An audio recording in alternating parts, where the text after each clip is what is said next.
ये कहानी शुरू होती है 1970 के दशक से। गुजरात के जामनगर जिले का एक छोटा सा गांव धुंधोराजी। आबादी मुश्किल से 1500 से 2000 लोगों। पूरा गांव खेती पर निर्भर, लेकिन हालात इतने कठिन कि गांव में न बिजली थी न गाड़ियां। लोगों के पास इतना भी साधन नहीं था कि पास के कस्बे तक साइकिल पर जा सकें। गर्मियों में अगर कोई बाहर से ठेला लेकर गोला या मूंगफली बेचने आता तो बच्चे 5 पैसे का गोला खाकर खुशी से झूम जाते। यही उनकी छोटी सी जिंदगी की सबसे बड़ी खुशी थी। लेकिन अचानक आसमान ने धोखा दे दिया। बारिश नहीं हुई, खेत सूख गए। 2 महीने बाद जब बारिश आई तो लोगों ने हिम्मत कर फिर से बोया, पर किस्मत को कुछ और मंजूर था। इस बार भी बारिश बीच में ही रुक गई। पूरी फसल बर्बाद। हालात इतने बिगड़े कि गांव पर अकाल टूट पड़ा। दोस्तों सोचिए, ऐसे हालातों में पला बढ़ा एक साधारण 15 से 16 साल का लड़का आगे चलकर अरबों खरबों का बिजनेस साम्राज्य खड़ा करेगा। क्या आप यकीन कर सकते हो? लेकिन ये असंभव सी लगने वाली कहानी सच है। ये कहानी है बालाली वेफर्स की। अकाल के समय चंदू भाई वीरानी और उनके भाइयों के पिता ने सूखी जमीन बेच दी और अपने बेटों को कुछ पैसे देकर कहा, अब गांव में कुछ नहीं रखा, जाओ अपनी किस्मत खुद बनाओ। जेब में सपने और थोड़े बहुत रुपए लिए वीरानी बंधु पहुंचे राजकोट। शुरू में खाद बीज बेचने का व्यापार किया, लेकिन धोखाधड़ी का शिकार हो गए। पैसा डूबा, धंधा खत्म। फिर शुरू किया दूध और डेयरी का काम, पर वहां भी नुकसान। गुजारा चलाने के लिए चंदू भाई को राजकोट के एस्टन सिनेमा में छोटी सी नौकरी करनी पड़ी, कैंटीन बॉय। नौकरी छोटी थी, लेकिन यहाँ से उन्होंने अपनी जिंदगी का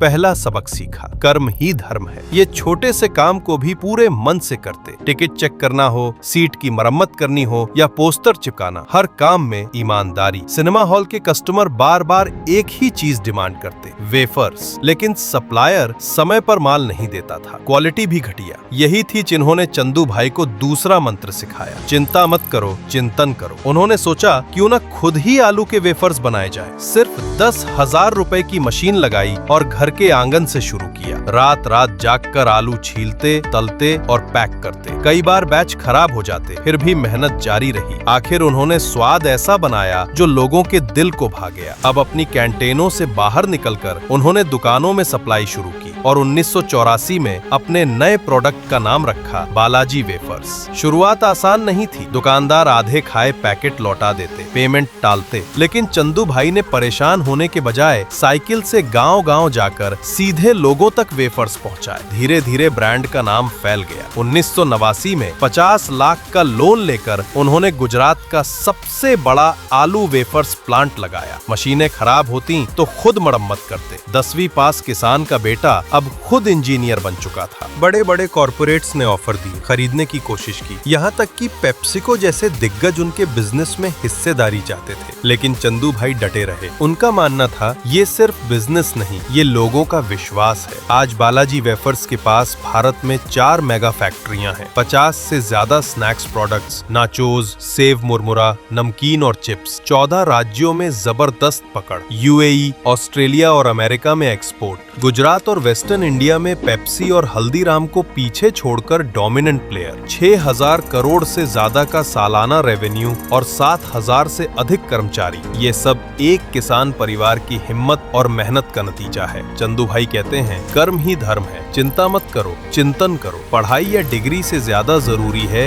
एक्शन लेना, कूद पड़ना। सेल्स मत करो, सर्विस करो। लोग प्रोडक्ट खुद मांगेंगे। टीम वर्क और पारिवारिक एकता सबसे बड़ी ताकत है। तो दोस्तों, बालाजी वेफर्स की ये कहानी हमें यही सिखाती है कि असंभव कुछ भी नहीं। गरीबी, अकाल और असफलताओं से निकलकर भी अगर विश्वास और धुन हो तो सपनों को अरबों खरबों में बदला जा सकता है। आपका क्या मानना है? अगर चंदू भाई जैसे लोग कर सकते हैं तो क्या आपके सपने पूरे होना नामुमकिन है?